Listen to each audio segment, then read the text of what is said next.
So welcome to another explosive episode of the Expose podcast, and it's your boy Beps, and I'm here with the biggest artist in West Africa, the most influential Ghanaian artist, the 73rd. Is it 73rd? Yes. 73rd most influential African. We're talking about Ibrahim Mahama. Yeah, so Ibrahim, we are sitting in the fuselage of an aeroplane, and that's one of his art pieces. So we are at the Red Clay Art Center, and this young man is doing amazing things. Like, he owns 6 aircrafts, and this is just one of the 6 aircrafts we're sitting in. Children actually sit here to study. So we'd like you to take us around, take us on a tour, and then explain what this whole thing with the aircrafts is about, and tell us more about your art. So let's go on the tour.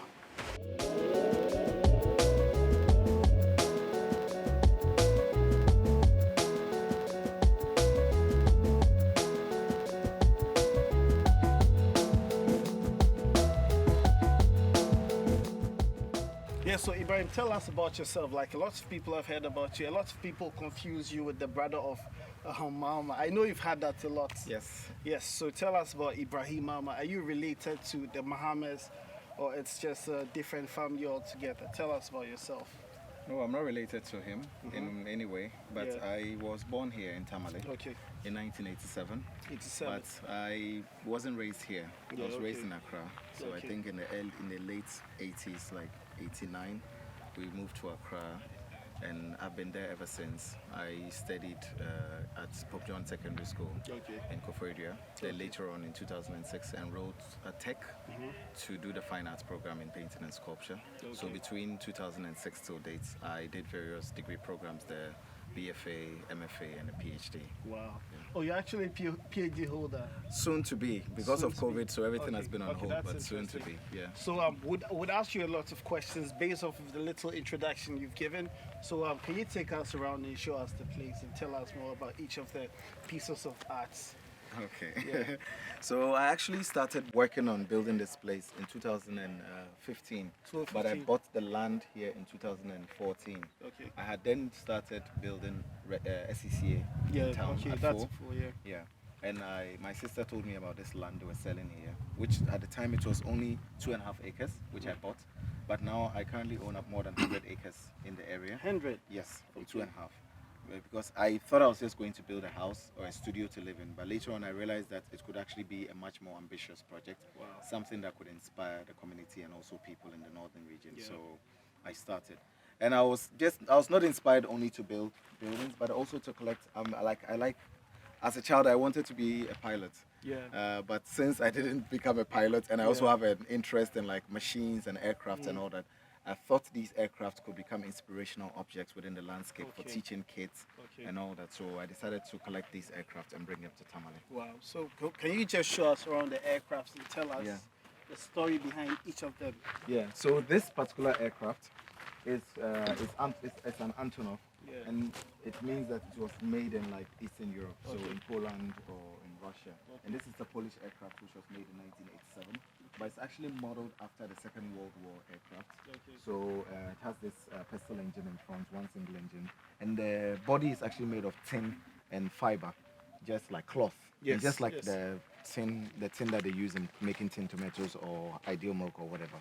And the reason why I like it is because I spotted it at Kotoka International Airport. It was owned by this Swiss white guy, Uli. Okay. And they had bought it from the US, taken it to Germany, and then they changed it. They modified it. It was a 14-seater aircraft, and then they customized it into a 4-seater luxurious airplane. So it's like Okay. a private jet private inside. jet. I've been inside. He flew to Ghana to fly as a hobby some decades ago, like a decade and a half ago, and they never gave him the permits, the civil aviation, to fly it. Wow. So the airplane had been sitting at the airport for years. And you know, when an airplane sits down for a long time without flying, it starts getting rusty. And to bring it back to life, it can sometimes even be more expensive than buying a new one. Yeah, that's So when I expressed my interest to him about bringing the aircraft to Tamale for the museum project, he was very excited about it, so he gifted the aircraft to me. I paid $15,000 for the aircraft for this That's particular lots of one. money. It looks like a lot of money, but the original receipt when they bought the aircraft was over $150,000. Okay. So if you are getting it for 15,000, it's a good That's deal. true. That's true. It's But a I'm good just deal. speaking from a business perspective, because I know you don't charge a dime for people to come and see these things. So for someone to expend that amount of money, people would be looking at making something out of it. But this is totally free. Why don't you charge anything for accepting people, admitting people to this art center? Why is it totally free? Well, I decided to build this place because in my early young life as an artist, I've seen so much. I've traveled the world. I've had so many experiences. At the end of the day, you want to be able to create similar experiences for For people. people where you come from. I think we are only truly successful if we are able to somehow create experiences for a generation that is yet to emerge, that can somehow experience the world and ask different questions rather than the one that we asked when we were their age. 100%. Yeah. So by capitalizing on it, you are not really going to be doing justice to it, to the mission that you have, because it's in. You can take the setting where this is, for instance, in Yes. Janachang, Yes. which is like a rural community. I could have maybe bought a land in central Tamale or even in Accra to do this, but I did it here because I wanted to open up the idea of possibility, because we don't have to do everything in the center where everything is. Sometimes we have to go out and we have to reach out to the places where everyone thinks that there is nothing there. The idea of the void can also be a starting point where we can actually even create things that can move humanity forward in a way. That's interesting. So let's talk about the Cessna. I'm very interested in this Cessna because I think Pablo Escobar used. I'm not sure, but it looked like this to cut cocaine. Yeah. So I'm just interested in this. Yeah, the Cessna belonged. It belonged to a pilot in Accra, Captain Azu, Okay. and Captain Azu owns CityLink. there. CityLink. Okay. And you know, CityLink was the first private airline in Ghana after Yes. Ghana Airways collapsed. Yes. And they set up the infrastructure for the private airline industry in Ghana, Yeah. which Africa World, Starbow, and others enjoyed from, worked with. And so he was using the Cessna for his flying school Okay. program, and this CityLink aircraft, which is a LET, it's a Ukrainian model plane. Okay. Where it was used in flying passengers between Accra Okay. and Kumasi and Takrady. And like the Antonov, these were also parked at the airport. Okay. So when I saw them, I knew that I wanted to bring them also as part of the program here in Tamale. Do you want to give a number on this one? How much did you acquire this one for? This one I paid, I remember it was, I paid $10,000 for this. $10,000. And I paid $20,000 for the LET. $20,000. Yeah. Okay. for the So LET. it makes one curious. Like, you don't charge anything for admitting people to this art center, and you paid $15,000 Yeah. for this aircraft, $10,000 for this aircraft. How much for this? 20,000. $20,000 for Yeah. this aircraft. Like, people wonder, how do you raise your money? What's your source of money? Are you a soccer boy? Are you from a rich home? Are you into cocaine? How do you No. raise your money? No, I'm an artist. You know, Okay. I've been very fortunate in my life. As a young artist, I've been very successful with my work. Sometimes some of the drawings that I produce alone a drawing that I make is about 6 times more valuable than the 10,000 Okay, I spent cool. on this. Yeah. So it means that if I draw something on a piece of paper that someone might think is completely useless, Yeah. that piece of paper is worth 6 times more than the amount I Wow. paid for this. So that's why I'm talking about the fact that for me, paying 10,000 for this, I know what it can do when kids see it, how Yeah. it can inspire them. So converting the paper into capital and then now spending part of the capital on acquiring this, for me, I think that it's necessary. That's deep. So it means like anytime you're broke, you can just go into the room and draw something and just go sell it. But it and buy doesn't. It doesn't just happen that way. But I'm saying that as an artist, you also have to be responsible in the way that you produce. Yeah. And for me, I think that we have to. When you're an artist, it's not just a matter of cashing in. Sometimes when you raise capital through your work, what you have to realize is that it comes with a certain sense of responsibility. Yeah. You are not a businessman or an entrepreneur who is there to make profit. Yeah. The money should allow you to somehow create new systems in which people can experience your art form in a very different way. I feel that. Yeah. As an artist, you don't want to make art that in 20 or 30 years, people would experience the art the same way. The Yeah. art should be able to evolve You should be able to make an artwork that would shift the consciousness of an entire generation to even experience art differently in a different age. Yeah. So viewers, he's making millions of dollars through artwork. He just draws and he sells it and he makes a lot of money. It's actually like reminds me of debates I've been having with myself. Like in the Ghanaian society, our parents put a lot of pressure on us to go to the biggest schools and get the best grades, and everyone must either be a doctor or a banker and sit in an office with a tie. And how much does it pay? A lot of people go through the educational system and they get a job and then they retire with nothing. But he did visual arts, and we laugh at these guys. Like, we used to tease our friends who did visual arts in school.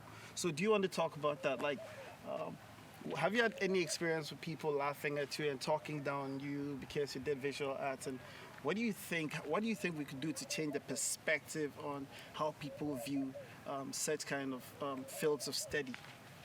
Well, you know, when I was in when I was in secondary school, each time you told someone you were doing visual arts, they didn't take you serious. Yes, of course. Even in secondary school, each time we shared the science class, the science block and our block, visual arts block, was just next to each other.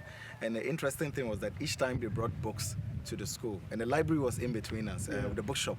Each time they brought books, they would ask the visual arts students to come and pack the books into the bookshop. Wow. And each time it was time to distribute the books, they would serve the science students the first copies of the books. So for us, we were almost like laborers in a way, you know. And as artists, that's the thing. The artists are there to reassess the idea of labor in a way, what it means to be able to produce something with your hands, all that. When I was in school, secondary school, doing visual arts, I always knew that I wanted to do art and take it seriously. I always loved the idea of creating things with my hands. Even when I was a child in boarding school, when we would go on excursion and my parents would give me money to buy food. Sometimes I'll buy crafts from shops when we went to Cape Coast Castle or other places. So I always knew that I wanted to be close to things that had relationship with like production with the hand. So in going into university, I knew that it was something that was really close to my heart that I really wanted to flow on. So in my own way, that's why I wanted to build a studio and also create institutions like this, because at the end of the day, now we have, let's say, engineers or doctors on the weekends who drive their children here, leave them for like 2 or 3 hours and come back and pick them. I saw some of them. Yes. Yeah. So without actually taking the work that you're doing or the ideas that you're doing so seriously to a point where it becomes almost like an establishment, other people are not going to take it seriously enough. So for me, I always wanted to do it to the best, that at least it would prove people wrong about what they really thought about the discipline. Okay, so you studied visual arts in high school, you went ahead to do a degree course in university, you did a master's and went ahead and did a PhD. Now, what was the turning point? What moment did you realize, hey, I'm there? Like, what event actually happened to change your life and put you in the position to be able to afford all these and do all of this great, amazing stuff? Was there a specific event? Yeah, in 2013, I think, I was invited to do this program in London. Before that, I was doing a lot of experiment, doing projects around Kumasi and Accra. And it was a British institution. It was a kind of a residency. And when I went, I had the opportunity to travel around the UK, go to museums and all that. And at the time, I was also making a lot of experiments. For me, I come more from the intellectual points background. So I was going to museums, for lectures and all that. And I realized that no, I could actually take this a lot more seriously. When I came back home, I started like really thinking about expanding my work and ideas and all that. And I was invited to this prestigious exhibition in London at a gallery called the Saatchi. And when I did that exhibition, it was so successful that afterwards there were many doors that opened. And subsequently, I was invited to other exhibitions in the UK, in the US, and other places. And that's when I realized that I could actually make a bit of money out of my work. I don't think it's a bit of money. For me, it's a bit, because to invest into something like this is quite expensive. So whatever money that I earn, whether it's 1,000 or 5,000 or 50,000, I put more than 90% each time into developing the institution. So what's the big picture for you? Like, what's the end goal? Where do you want to go with all of this? In the next 5 years, what do you see happening? Well, for now we have the first part of the infrastructure in the institution. A couple of years ago, I would have never thought that I would have built it this far.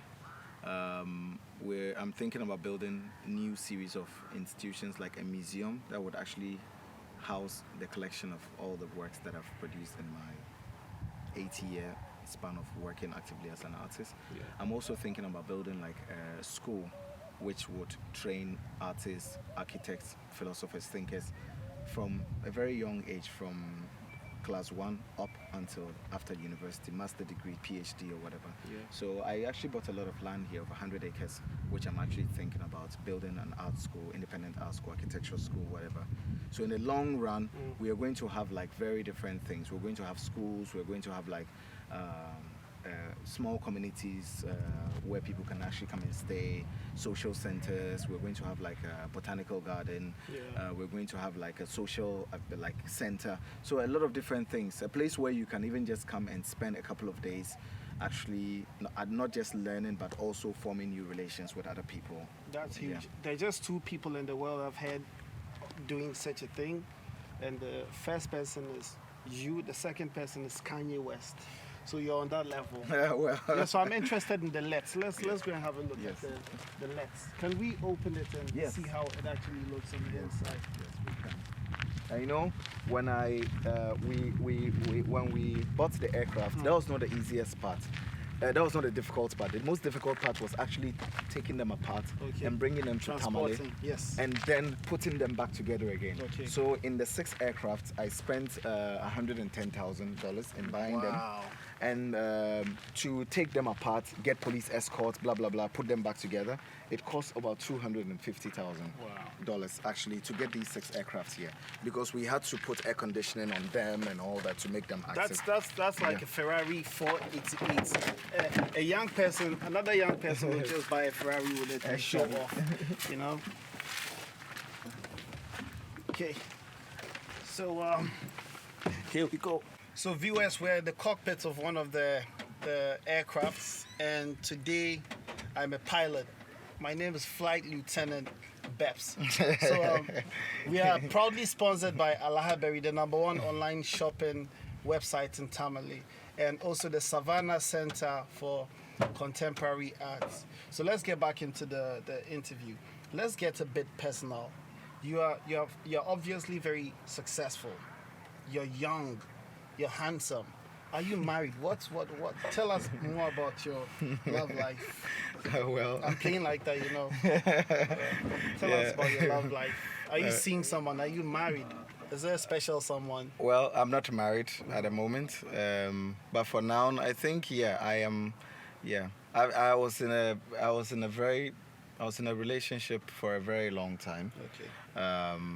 which ended quite recently. Okay. So, yeah, I've just been looking around.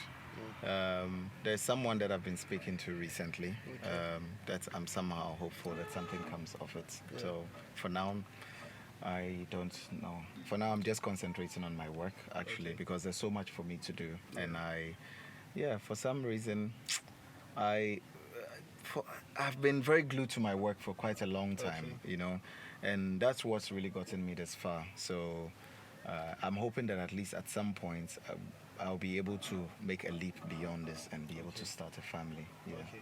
So, ladies, he said he was in a relationship, a serious relationship, and he broke up, and now he's talking to somebody. He's just talking, so maybe the window is still open.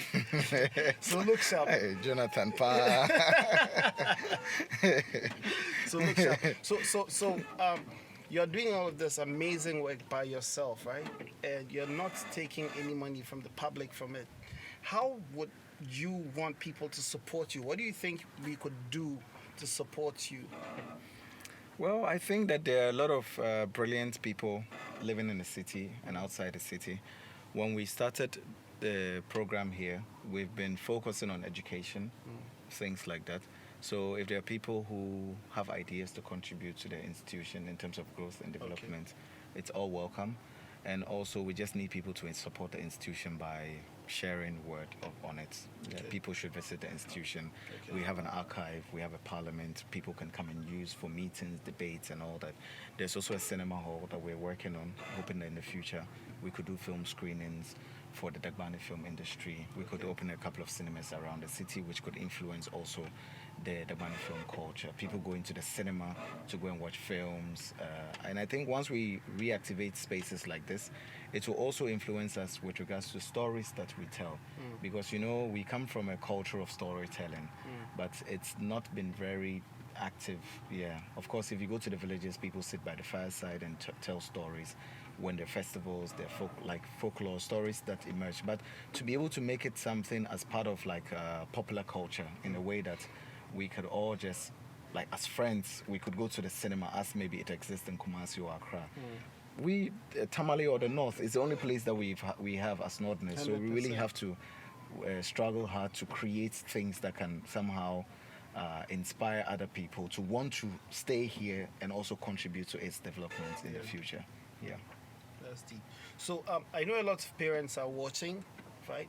And a lot of kids are probably going through what you went through as a kid. A lot of parents are forcing their kids to be doctors because that's what is prestigious. A lot of parents are forcing their kids to be engineers or lawyers. I'm not knocking those careers down, Yeah. but I think every kid has their own passion, right? Yeah. But parents force the kids to pursue careers that would boost their personal egos as parents, but not what the kid actually Yeah. wants. What do you have to say to parents like that, parents who have kids?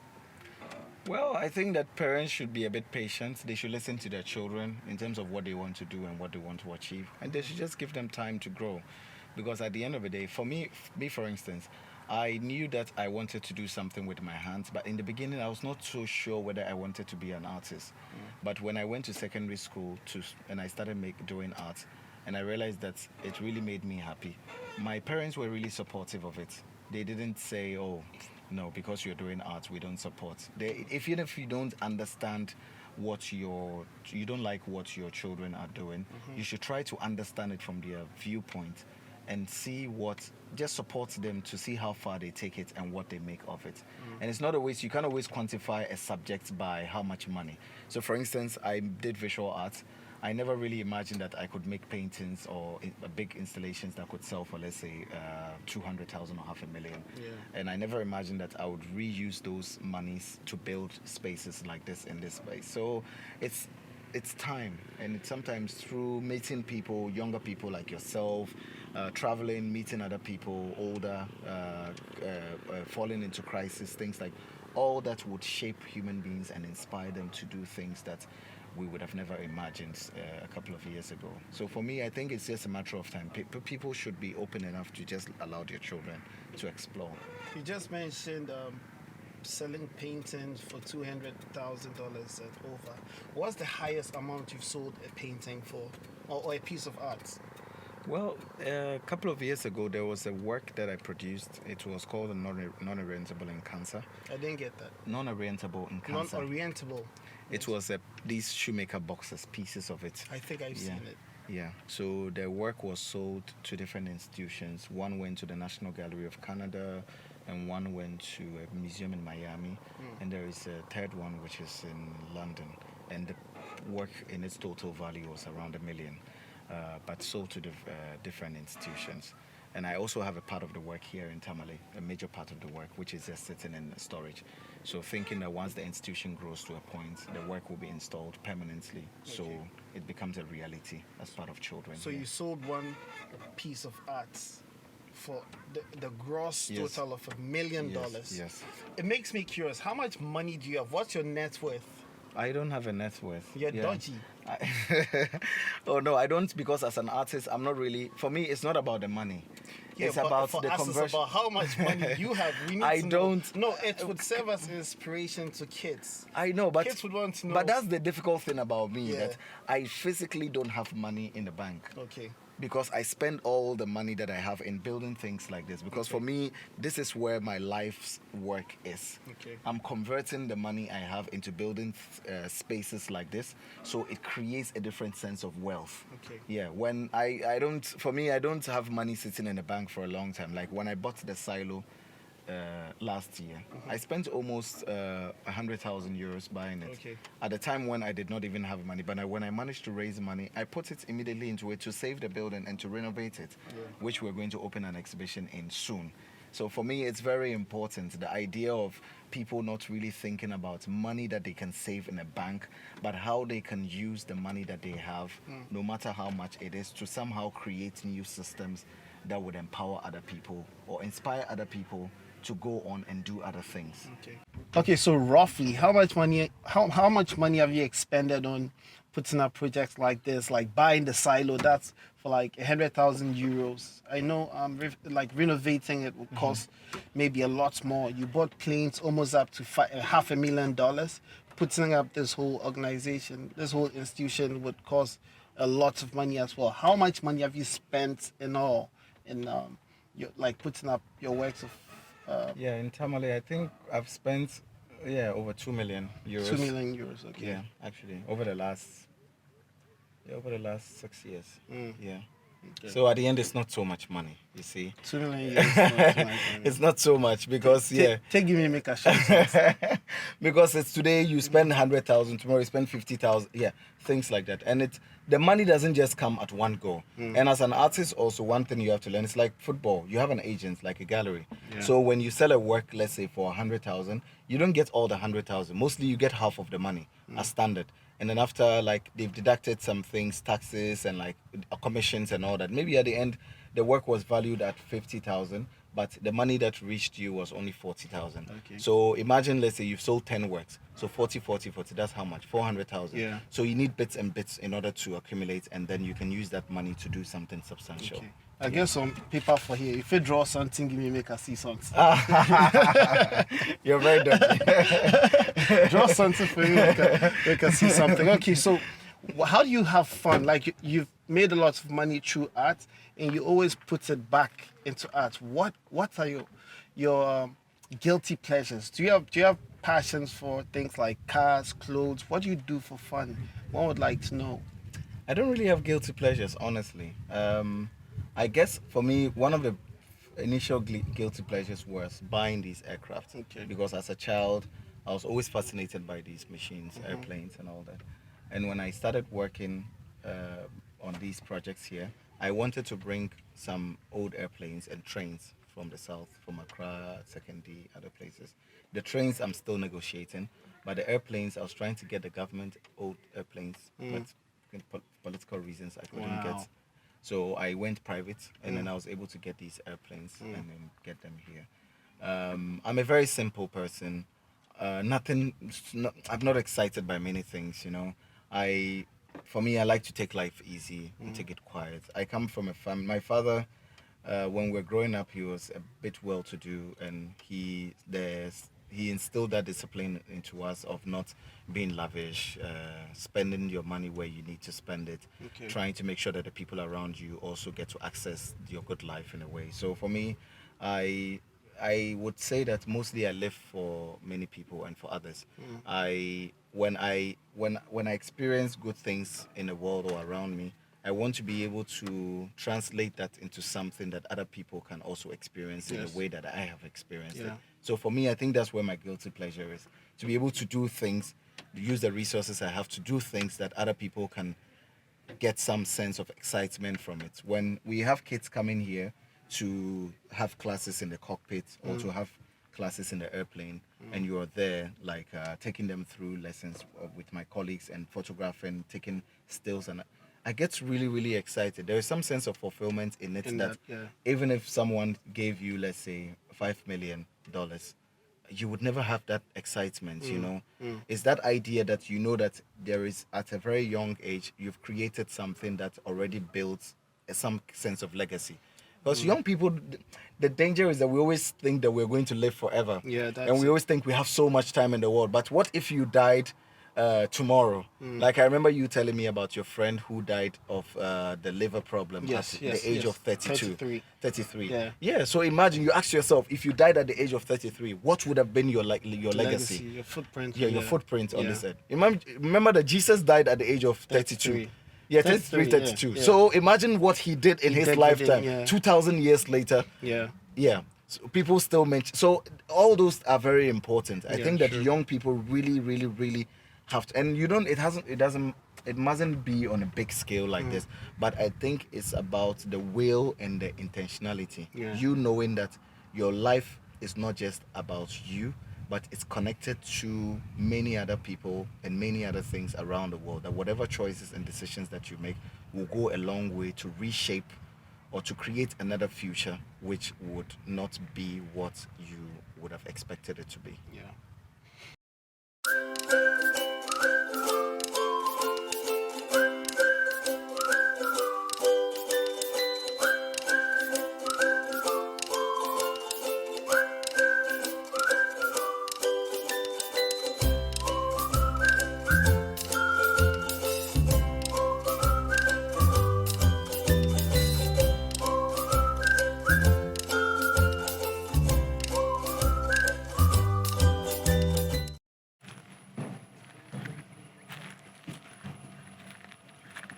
I remember the first time I saw this. It was love at first sight. You know, when you're driving past the road that goes to 37th from Okay. the airport, Okay. we have the defense ministry, Yes. and on the other side you have Kotoka. Yes. But there's a wall there. But if Yes. you look at that side of the wall, there are always these aircraft Okay. wings and tails. Okay. Yeah. So that's where all these aircrafts are coming from. Okay. It's almost like a place where they park decommissioned airplanes. Yes. Yeah. So I was curious about it, and I wanted to see what was there. So one day, my uncle and I went into the airport, and then we went to see the aircraft. And this was the first one we were interested in. But subsequently, we realized that we could talk to the other owners, and that's how come we came about all of this. It's actually interesting how the universe works, because I think in 2012, myself and a friend of mine, Michael Adams, we used to go every Sunday to opposite Action Chapel. Okay. They parked some two old aircrafts there, right? And we just sit down and look at them and dream and imagine. We always thought we had to do something with those aircrafts, like something had to be done with them, but we didn't know. But like, you're living our dream, so it's actually very, very emotional for me hearing this. Yeah, so for me it was, you know, when you see something for the first time, I always imagine, I just said to myself, what would this be? How would it look like if these airplanes were in Janchang, in Tamale? And I just imagine how beautiful it will be, like kids, how it would somehow open up new imaginations, the mindset and all that. And I just said to myself, let's see how best we can get it done. And in order to get it done, we had to go through the courts, because we had to change ownerships. We had to go through the airport system, the bureaucracy. We had to write letters to the government to give a permit to do things. We had to work with the police, with the fire service, blah, blah, blah. About more than 10 different institutions in order to get this here. But eventually we did. So would you say you're getting the results you expected? Would you say everything you've done to get these aircraft here and put up this center is actually paying off? Are you getting the results you expected? Yes, I am, actually. Sometimes, like in a full week, every day we have a different class from a school or a different school coming here. And that is more than fulfilling enough. At the end of the day, it doesn't really matter if you're going to be charging money for these kids to come here or not.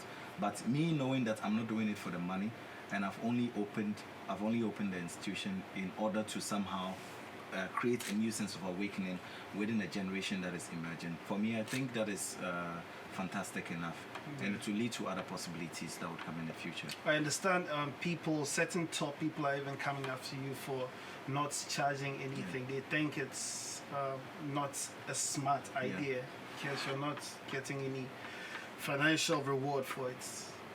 Yeah, but as I said before, I don't think about the financial aspect. If I know that I'm under no pressure. For a lot of you people, they would have taken, let's say, a loan from a bank or something in order to do this. I'm doing this with my own money, so I'm clearly in no hurry. I'm not looking at now, I'm looking at the next 20, 30, 40 years. I'm looking at my children or grandchildren actually reaping the benefits of the institution, not in my lifetime, actually. So for me, I'm more or less trying to establish an institution that establishes a completely new discourse or experience within the landscape. Yeah. And that takes some courage, that takes some sacrifice, and also that takes a lot of vision in order to be able to set a ball rolling that only 3 or 4 generations ahead will be able to see the significance of what it was. Wow. Yeah, that takes time. So what would you say is the key to success? If, I mean, talking to the younger ones, what would you tell them is the key to success? I guess it's patience and hard work, but mostly it's patience. I think patience. There are a lot of young people are mostly not patient enough. They want to be able to make it so quickly, you know. But being successful also, there are a lot of meanings to it. Does it really? What's the definition of success? Is it when you're able to make money from your work? If it was that, I would have never done this project, because I could have been living a really good lifestyle, like having multiple apartments, have multiple cars. It doesn't really mean anything. But at the end of the day, if you invest your life into creating a system that somehow changes the world, it comes, like, someone might also look at it and say this is not successful enough because he could have been doing this. But you are looking at influencing lives that will go on to open up a new paradigm in another, like create like an alternate, like if you're looking at the universe and all that. Yeah. Create an ultimate reality that would affect the way things are within the community that you come from. Right. And for me, I think that you can't ask for any more success than that in any lifetime. Deep. So we're about to wrap up, but the viewers are giving me some questions to ask. So we're going to ask you 10 questions. We're putting you on the hot seat. Just 10 random questions. What type of woman do you like? A woman with big boobs or with big ass? I think that's a hard one. I think just choose. I think one. Both. Both? Yeah, no, both. just choose. If you're held at gunpoint. I think I would rather prefer extreme intelligence. Okay. Yes. Okay. Very clever. Yes. Okay. So wache or jollof? Jollof. Tall or short? Tall. What makes you sad? Politics. What's your biggest flaw or weakness? Oh, well, it will be very hard to tell, but there are a couple of things, you know. There are many things, yeah. So I can't specifically think about something off it, but yeah. Okay, what makes you happy? Oh, well, yes, just people, yeah. You meet random people all the time, and so much energy, so much enthusiasm, so yeah, people. Yeah. What's your biggest inspiration? Oh, well, just... Actually, for me, when I tell people that the crisis that we experience, we face every day, that inspires me to want to be a much better person for my community. They find it hard to believe, but for me, that's my inspiration. Okay. What's your favorite football team? Oh, I like Madrid, actually. Madrid, okay. Yeah. And who is your biggest role model? I have a professor from art school. His name is Dr. Caricature. He's a very big intellectual. So Caricature? Yes. Wow. He's my biggest, like, I adore him. Yeah. Okay. So wache or jollof? Jollof. Specifically Ghana jollof. Ghana jollof. No Niger jollof. Okay, so viewers, I think we have to like draw the curtain to a close, and it's been very insightful. I think we had fun. I had fun. I think you enjoyed the conversation as well. You've been inspired by this whole interaction. So please turn on the notification, hit the subscribe button, and like the video. So we'll see you next time with another explosive interview. Peace out. Boom.